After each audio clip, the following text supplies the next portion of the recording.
আমি যে 4 মিনিটে নামাজ পড়েছে 12-14 রাকাত উড়াই এলাইছে সোজা কথা উড়াই এলাইছে। আমি নিজে দেখছি মিয়া, আমি নামাজ পড়ছি 2 রাকাত, আমার লগে চাচা মনে 12 রাকাতের কম হইতো।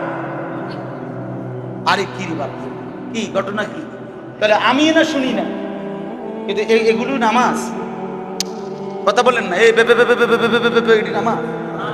এটা হইল কিছু? তো তাইলে বলেন এর সওয়াব কোথায়, কিভাবে হবে এটা? আপনি অনেক মাঝ বয়সীদের দেখবেন আসরের পরে ফজরের পরে তসবিহ লয়, দেখেন তসবিহটা ফরে কেমনে করতে চাই, শুধু ভিডিও করেন একটা দিন দেখেন পরে 100 দানা আল্লাহু আকবার আল্লাহু আকবার জাপানি মেশিনে পড়ে। জাপানি কি ঘটনাটা কি?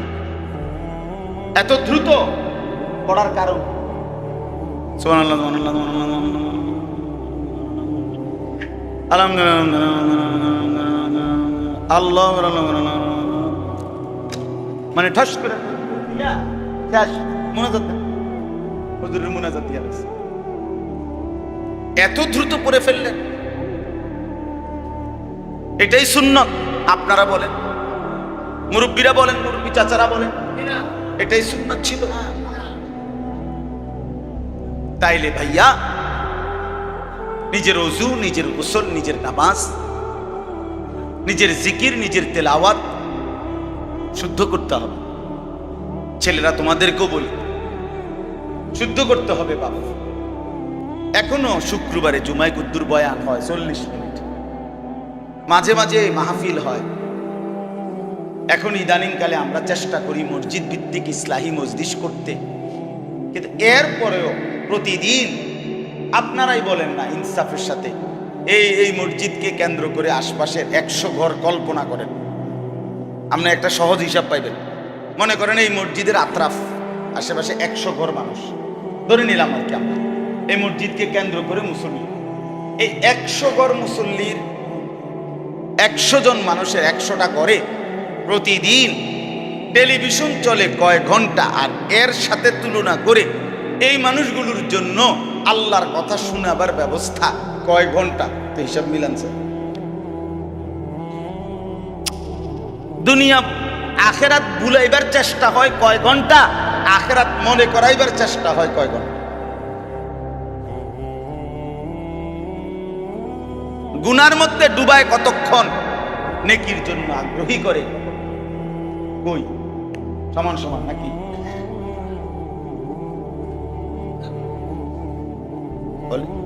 100টা করে 100টা করে প্রতি সপ্তাহে কমপক্ষে, প্রত্যেক সপ্তাহে কমপক্ষে একবার 1 ঘন্টা টেলিভিশন তো চলে, ঠিক না? কথা বুঝে কইয়েন, প্রতি 1 সপ্তাহে এক ঘরে 1 ঘন্টা করে করে টেলিভিশন চলে, ঠিক না? কি তো উপায় বলে দেলোয়ার ভাই, কি কর? প্রতিদিন বন্ধ থাকে কয় ঘন্টা, এটা না হিসাব করা উচিত নাকি? আইপিএস আছে না, জেনারেটর আছে না, মোবাইল আছে না? তার মানে বুঝাইতে চাইলাম কি পরিমাণ গুনার আয়োজন। আচ্ছা, এখন যাদের হাতে একটা ফ্যামিলিতে এই যে মনে করেন এরা 5 জন ঘরের মানুষ, বউ বাচ্চা মিল্লা ছেলে, এখন 5 জনের হাতে 5টা বড় মোবাইল আছে। কেন? যেহেতু ওনাদের ঘরে এখন টেলিভিশন ঠাডা ফিরা কি হয়ে গেছে, ধ্বংস হয়ে গেছে, এই কারণে এখন সবাই একটা ছোট ছোট টেলিভিশন মোবাইল নিছে। এই কারণে টেলিভিশন বন্ধ হয়ে যাওয়ার কারণে না, না, ওইটা তো চলতেই আছে, ওইটা আছে ঘরে এখন। মানে গুনার একটা জিনিস কমাইয়া আরেকটা লইছে এমনও তো না, আগেরটা পুরা মাত্রায় আছে, গুনাহের আরো নতুন আসবাব আরো গ্রহণ করুন, আরো আগে তো সামনের রুমে বইয়া ঘরের সবাই একসাথে এক রুমে বইসা টেলিভিশন দেখতো, যতক্ষণে চাইতো এই রুমের থেকে ওই রুমে গেলে আর নাই টেলিভিশন। কিন্তু এখন সাথের এই মোবাইল, এইটা তো 24 ঘন্টা শয়তান ইবলিসে সেও যদি বলে যে আমি প্রয়োজনে 1 ঘন্টা বিশ্রাম করতে রাজি আমার, কিন্তু হে সময় দিতে বিশ্রাম নিতে পারবে, কিন্তু এই মোবাইল তো আর এই যুবককে 1 ঘন্টার জন্য অবসর দিতে রাজি হয় না। 1 ঘন্টা তো তাকে আর অবসর দেয়, 10টা মিনিট তারে অবসর দেয়। এতটা হিংস্র, এতটা নোংরা, অসভ্য, এতটা গাফেল যে ফিলিং স্টেশনে পেশাব করতে আসে দাঁড়ায়া দাঁড়ায়া অপদার্থ, ওই অবস্থা তো মোবাইল চাইতে আছে। কি পরিমাণ খোদার গজব তার উপরে, কি পরিমাণ আল্লাহর লানত করছে তার উপরে। শয়তান তারে 1 সেকেন্ড আলাদা করতে দেয়, বলে এজন্য বলেন না গুনার আয়োজন কি করি, কি করি। আজকে এক ভাই বলল আমারে, 13-14 বছরের ছেলে কানতেছে আমার কাছে, উনি বলতেছে হুজুর এক কথা, তারে মোবাইল চালাইতে দিতে হবে, আর নাই তো সে পড়তো না কামও করতো। উনি অসহায়ের মতো হইয়া আমার কাছে আসছে, কি করবে কয় কিছুই বুঝে। আমি বললাম আমি কি কইতাম ভাই, আমি তো কিছু আমার মাথা তো ধরে না, আসলে তো মাথায় ধরে। এই জন্য বললাম বাবা, গুনার আয়োজন খুব বেশি। আমার সমাজের 4 দিকে গুনাহের আয়োজন। আমার শায়েখ আল্লামা মুফতি মুশতাকুর নবী সাহেব হুজুর, এই কিছুদিন আগে আমরা যখন তাবলিগে ছিলাম, গত মাসে আমি চিল্লার সফরে ছিলাম, 40 দিনের জন্য আল্লাহর রাস্তায় ছিলাম, দাওয়াত ও তাবলিগের মেহনতে। এই মাসের 9 তারিখ আমি আসছি, এই কয়েকদিন হয়। দিনাজপুর ছিলাম, উত্তরবঙ্গ। প্রায় 26 জন সাথী নিয়ে আল্লাহর রাস্তায় গেছিলাম। 16 জন আলেম জামাতের মধ্যে ছিল, 3 জন বড় ডাক্তার ছিল। 40 দিনে আমরা 10টা উপজেলায় আলহামদুলিল্লাহ মেহনত করছি, আল্লাহ করাইছে। 10 উপজেলায় একসাথে 40 দিনে। 40 দিন পরে 10 উপজেলা থেকে জামাতের মেহনতে আল্লাহর দয়ায়, আল্লাহই করছেন, আল্লাহই করছেন, 950 মানুষ আল্লাহর রাস্তায় বের হয়েছে। এক চিল্লার 63টা জামাত, 63 জামাত। কাকরাইলের মুরব্বী 4-5 বার জিগাইছে যে কয় জামাত, কয় জামাত। বললাম যে 63 জামাত। পরে আমাদের সাথে একজন মাওলানা সাহেব বলছে যে হুজুর 60-এর উর্ফে 3, 63। তো এই বুঝছি, আলহামদুলিল্লাহ আলহামদুলিল্লাহ। তো বলতেছিলাম হুজুরে ওইখানে একটা হুজুরে গেছিলেন, একদিন ছিলেন আমাদের জামাত। তখন একটা কথার প্রসঙ্গে বলল যে হায় আজ উম্মতের কি হলো, যে মুসলমান আজকে রাস্তাঘাটে চলতে ফিরতে গেলে দেখেন 1% মহিলাও, সর্বোচ্চ 1% মহিলাও পর্দানশীল, হিসাব করলে মিলানো যাবে না।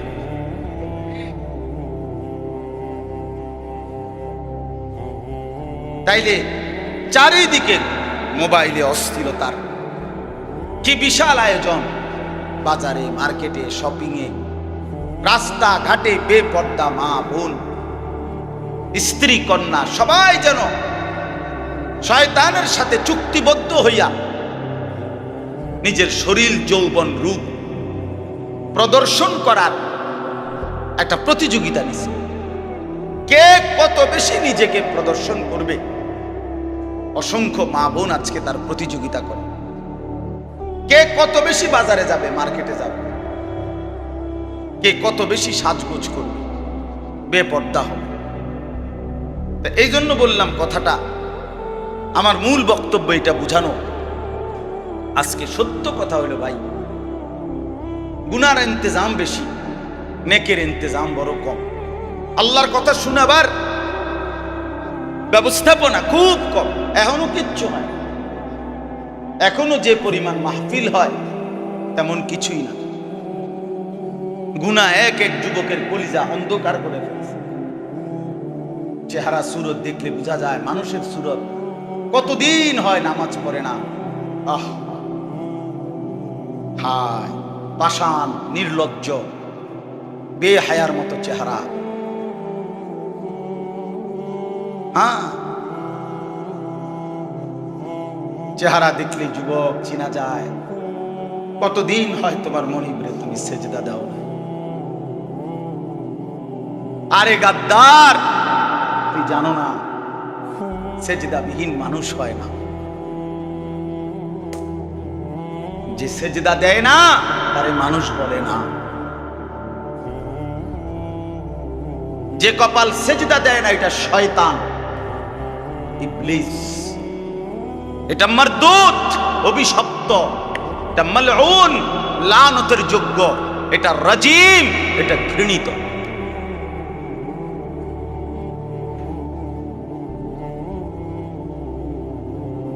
এটা মালউন। ইবলিস যেটা, শয়তান যেটা, তাকে আগে শয়তান বলা হতো না। সে তো ছিল জিন। সে ছিল মুআল্লিমুল মালাইকা, ফেরেশতাদের শিক্ষক। কিন্তু একটা মাত্র সেজদা দেয় না আল্লাহর হুকুমে। এই একটি সেজদা না দেওয়ার কারণে পরবর্তী মিনিট থেকে তার নাম হয়েছে শয়তান। নাকি আগের থেকে হেরে শয়তান কইতো? জানো না ভাইয়া? এই জন্য সেজদাবিহীন মানুষ হয় না, শয়তান হয়। ইবলিস, ইবলিস। আমি ওই দিন মাকসুদ ভাই শুনুন, আমার মনে হয়েছে যে আজকে আমরা কিতাব পড়ছি, আল্লাহ যখন কাউকে ভালোবাসে তা আল্লাহ তার গোটা সৃষ্টির দিলে তার প্রতি ভালোবাসা দিয়ে দেয়। আর আল্লাহ যখন কাউকে অপছন্দ করে তো গোটা মাখলুক তারে অপছন্দ করে। তো এটার একটা প্রমাণ আমি দেখলাম যে আজকে মুসলমানের ঘরে অসংখ্য ছেলে মেয়ে, আপন মা বাপ জীবিত। ছেলেরা তোমরা শুনো আমার এই কথাটা, অথচ 16 বছর 14 বছরের তার ছেলে, তার মেয়েটা নিজ ঘরে ঘুমায়, একদিনও ফজরের নামাজ পড়ে না, 5 ওয়াক্ত নামাজ পড়ে না। একটা বছরে খোদার 365 দিনে কোনোদিন ফজরের নামাজ পড়ে না। কিন্তু এই মাটা এবড়িও কদ্দুর তারে ডাকে না, বাপেও তারে ডাক দেয় না। আমার দৃষ্টিতে তোর উর্ফে আল্লাহর গজব পড়ছে, এই জন্য তোর মাও তোরে আর দেখতে পারে না, তোর বাপেও তোরে আর দেখতে পারে না। তোর উর্ফে খোদার লানত, তোর উর্ফে খোদার লানত। তোর জিন্দিগি অভিশপ্ত জিন্দিগি যুবক। কেন মা তোকে ভুলে গেছে, নাহলে মা ভুলার কথা না। আর সবাই ভুলে গেল, বাবা ভুলে যাওয়ার কথা না। কিন্তু তার উপরে খোদার এমন গজব পড়ছে, তারে আর তার মাও ডাকে না, তারে আর তার বাপেও ডাকে। বুঝেন নাই? হ্যাঁ, বেনামাজি এত অভিশপ্ত হয় একটা পর্যায়ে না পড়তে পড়তে। আমি তো সারা জীবন দেখছি আমার আম্মা আজীবন আমগরে স্কুলের ঘন্টা ফিটাইয়া এই বেল পেটেছে, এই বেল বাইরে বাইরে ফজরের ওয়াক্তে আমগরে নামাজের জন্য উঠাইতেন। সারাটা জীবন দেখছি। আমার বাচ্চা 2টা সন্তান হওয়ার পরেও, বিবাহের তারপরেও দেখছি মা আমার রুমের সামনে দাঁড়াইও ঘন্টা ফিরতেন। আজকে সন্তানের বাবা মা এভাবে গাফিল হয়ে গেল যে মাও ছেলেটারে ডাকে না, বাবাও ডাকে। এই জানোয়ার যে ঘুমাইতেছে, ঘুমাইতেই আছে। আয় হায়, আপন মা বাপ যদি দরদি না হয় তার হবেটা কি? ওরে আর ডাকবে কি বলেন? এজন্য এটা গুরুত্বপূর্ণ বিষয়। তোমরা ছেলেরা একজন হলেও ভাই, তোমার মাথার উপরে কারো ছায়া নাই, এটা কিন্তু জন্তু জানোয়ারের জিন্দেগি। মানে তোমার কোনো অভিভাবক বলতে নাই, তোমারে কেউ কিছু বলে না, তোমার কোনো দিক নির্দেশনা নাই, তুমি কেমনে হাঁটবা, কেমনে চলবা, কেমনে খাইবা, কেমনে ঘুমাইবা, কেউ কিছু বলে না, তুমি তোমার মতোই। এ তো হাইওয়ানের জীবন, চতুষ্প জন্তুর জীবন। এটা অনেক বড় বিপদ, অনেক বড়। মাথার উপরে যার ছায়া নাই, অভিভাবকত্ব নাই, কেউ তার প্রতি একটু কেয়ার করে না, অনাদরে, অযত্নে, অবহেলায় ছেলেটা চোখের সামনে নষ্ট হয়ে গেল। কি ফুটফুটে ছেলে, কি ফুটফুটে ছেলে, এই অযত্নে অবহেলায় কেউ তদারকি না করাতে সে এখন সারা রাত উলঙ্গ ছবি দেখে, মদ খায়, জুয়া খেলে, নাচ গান ফুর্তি, জেনা ব্যভিচার, অসৎ কল্পনা, নিজের হাতকে অবৈধভাবে লজ্জাস্থানে নষ্ট করে, নিজের আখলাক শেষ, চরিত্র শেষ। হায় হায়, 16 বছরের ছেলে, কিন্তু আপনার গালের অর্ধেক ভিতরের দিকে গেছে। 18 বছরের ছেলে, কোমরের অর্ধেক নাই। এটা কেন এমন হইল? কেন এমন হবে? কেন 18 বছরের যুবক কোনো কাজ করার এনার্জি পায় না, কিছু করার মতো হিম্মত জাগে না। কারণটা কি? কারণ গুনাহ তারে দুর্বল করে, গুনাহ তারে অচল বানায় দিছে। নারীর ছবি, নগ্নতা, অশ্লীলতা, বেহায়াপনা তারে জাহান্নামের কীট বানায় দিছে। সে শাহওয়াতের হাতে বন্দী হয়ে গেছে, প্রবৃত্তির গোলামিতে বন্দী হয়ে গেছে, তারে শয়তান আটকায় ফেলছে। এই জন্য আরো বেশি ইন্তেজাম হওয়া দরকার। আল্লাহর কথা শোনানো, আখিরাতের কথা শোনার ব্যবস্থাপনা আরো দরকার। আমি অনেক লম্বা করে ফেললাম, কিন্তু আমার মূল কথা ভাই, যে কথাটার প্রসঙ্গে বলছি আমি, যুবক ভাই তোমাদেরকেও বললাম, বাবাদেরকেও বললাম, আপনাদের ওযু, নামাজ, আপনাদের ইবাদত, আমল, বন্দিগি বিশুদ্ধ হইতে হবে। আর বিশুদ্ধতার একমাত্র পদ্ধতি দ্বীনি ইলম হাসিল করা। কাজে উলামায়ে কেরাম থেকে অমুখাপেক্ষী হয়ে আপনি আল্লাহর কথাও শুনবেন না, আলেমের কাছে আসবেন না, কিছু বুঝার চেষ্টাও করবেন না, তো কেমনে অর্জন হবে আখিরাত? বিশুদ্ধ আমল হবে কিভাবে? আল্লাহর বন্দিগি আসবে কিভাবে? এই জন্য আমি দয়া করে লম্বা করে এই কথাটাকে বুঝাইয়া বললাম, যার কলিজার ভিতরে বিবেক আছে সে যেন আমার এই কথাটাকে গুরুত্ব দেয়, যে আমার আল্লাহর কথা উলামায়ে কেরাম থেকে আরো মনোযোগ দিয়ে, আরো বেশি পরিমাণে শোনা উচিত, বুঝা উচিত, মানা উচিত, যাচাই করা উচিত। উচিত কিনা বলেন? হাদিসের মধ্যে আছে, সাহাবায়ে কেরাম মাঝে মাঝে একজন অপরজনকে ডাক দিতেন আর বলতেন, ইজলিস বিনা নুমিনু সাআতান। বলতেন, ভাই আমার পাশে একটু বসো, দুইজনে কিছুক্ষণ ঈমানের কথা বলি। এই একজন আরেকজনকে ঈমানের কথা শুনাইতেন। সাহাবীদের আদত ছিল।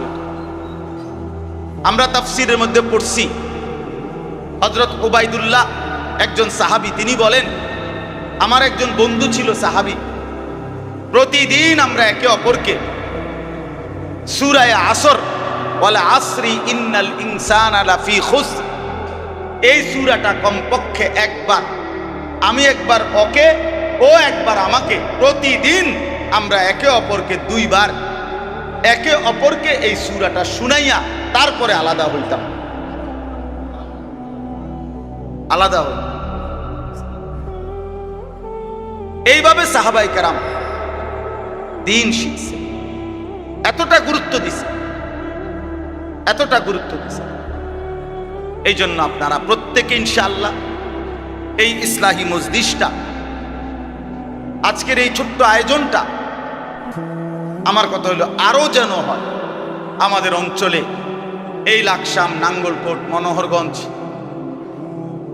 আপনারা ফিকির করেন যে মসজিদে মসজিদে যেন প্রতি মাসে একদিন ওলামায়ে কেরামের এরকম ইসলাহি মজলিস হয়ে থাকে। বরকত হবে। ফিকির করলে সম্ভব। ফিকির কমে শুনুক, 5 জনে শুনুক, 10 জন মানুষ শুনুক, একজনই শুনুক, একজন আল্লাহর বান্দার ওযু নামাজ ঠিক হয়ে যাক, একজনের সুন্দর হোক, একজনের তাসবিহগুলো ঠিক হোক। আপনারা যদি মাঠ পর্যায়ে একটু দেখেন তো টের পাইবেন যে উম্মতের হালাত কি। একজন চাচারে জিজ্ঞেস করেন যে চাচা, আপনি এখন মাইকে সবার সামনে দোয়ায়ে কুনুতটা শোনান, এরকম 30 জনের থেকে শুনলে আপনি দেখবেন 28 জনেরটাই অশুদ্ধ। তো এদের ওনাদের কি হবে ভবিষ্যতে? ওনাদের আখিরাতে কি হবে বলেন? দুনিয়ার মানুষ আপনারা নামাজি কয়, এটা দিয়ে তো হিসাব না। মানুষে না দেখছে আপনি মসজিদে আইলে যান, কিন্তু হিসাব তো মানুষের থেকে না, হিসাব তো ফেরেশতার কাছে, হিসাব তো আল্লাহর কাছে। ফয়সালা তো আল্লাহ করবেন। আর আল্লাহ তাআলা তো ভেতরটাও জানেন, বাহিরটাও জানেন। আল্লাহ আসতে বললেও শুনেন, জোরে বললেও শুনেন, শব্দ ছাড়া বললেও শুনেন। শুনেন কি না? তাইলে আল্লাহর থেকে লুকাবেন কেমনে? আমি তো শুনছি, আপনি নামাজে না পড়ছেন দেখছি, কিন্তু আপনি যে বইয়া বইয়া এই বসার পরে আত্তাহিদুলিল্লাহ ওয়াসসালাতু ওয়াসসালামু আলাইহি ওয়া রাহমাতুল্লাহি ওয়া বারাকাতুহু আসসালামু আলাইকুম ওয়া রাহমাতুল্লাহি ওয়া বারাকাতুহু আল্লাহুম্মা সাল্লি আলা মুহাম্মাদ ওয়া আলা আলি মুহাম্মাদ কামা সাল্লাইতা আলা ইব্রাহিম ওয়া আলা আলি ইব্রাহিম ইন্নাকা হামিদুম মাজিদ ওয়া বারিক আলা মুহাম্মাদ ওয়া আলা আলি মুহাম্মাদ ওয়া বারিক আলা ইব্রাহিম ওয়া আলা আলি ইব্রাহিম ইন্নাকা হামিদুম মাজিদ আল্লাহুম্মা ইন্নী যালামতু নাফসি যুলমান কাসীরা ওয়া লা ইয়াগফিরু যুনুবা ইল্লা আনতা ফাগফির লিমা কুল্লিতা মিন ইনদিকা রাহমাতান ইন্নাকা আনতাল গফুরুর রহিম। আসসালামু আলাইকুম ওয়া রাহমাতুল্লাহি। আল্লাহু আকবার। সুবহানাকাল্লাহুম্মা ওয়া বিহামদিকা তাবারাকাল্লাহু ওয়া তাআলা। আমি কিতা কইছেন? আমনে কাকু ইডি কি কইছেন? হ্যাঁ, আমি যে 4 মিনিটে নামাজ পড়েছে 12-14 রাকাত পুরাই এলাইছে, সোজা পুরাই এলাইছে। আমি নিজে দেখছি মিয়া, আমি নামাজ পড়ছি 2 রাকাত, আমার লগে চাচা মনে 12 রাকাতের কম। আরে কি বাবা, কি ঘটনা কি? তাহলে আমি না শুনি না, কিন্তু এগুলো নামাজ? কথা বলেন না, এই নামাজ এটা হইল কিছু? তো তাইলে বলেন এর সওয়াব কোথায়? কিভাবে হবে? আপনি অনেক মাঝবয়সীদের দেখবেন আসরের পরে, ফজরের পরে তাসবিহ লয়, দেখেন তাসবিহটা ফরে কেমনে করতে চাই, শুধু ভিডিও করেন একটা দিন দেখেন পরে 100 দানা। আল্লাহু আকবার, আল্লাহু আকবার। জাফানি মেশিনে পড়ে, জাফানি। কি ঘটনাটা কি? এত দ্রুত পড়ার কারণ? সুবহানাল্লাহ, আলহামদুলিল্লাহ, আল্লাহ মানে ঠাস করে